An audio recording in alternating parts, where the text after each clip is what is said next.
हमें रिकवरी में अक्सर कई प्रकार के संकटों का सामना करना पड़ता है, जैसे कि अपने किसी प्रियजन की मृत्यु या कुछ और। हर जीवन की एक शुरुआत होती है और एक अंत होता है, पर जब ऐसा कोई इंसान अपने अंत पर पहुंचता है जिसे हम बहुत प्यार करते हैं, तो ये स्वीकार करने में हमें बहुत तकलीफ और दुख होता है। हम अपने दुख की वजह से डर भी सकते हैं कि ये कहीं हमें अपनी चपेट में न ले ले, पर ऐसा नहीं होगा। हो सकता है ये दौर हमें बहुत दर्द दे, मगर ये भी गुजर जाए।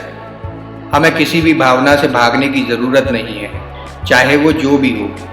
मृत्यु और शोक दोनों ही जीवन की शर्त पर जीने का हिस्सा है। इसी से इंसान के जीवन में पूर्णता आती है। हमें खुद को अनुमति देनी होगी कि हम स्वतंत्र रूप से इन भावनाओं का अनुभव करें, ताकि हम अपनी रिकवरी और मानवीय व्यवहार को और गहराइयों तक ले जा सकें। कभी कभी किसी और की मौत की हकीकत हमारी मौत की दर स्पष्ट कर देती है।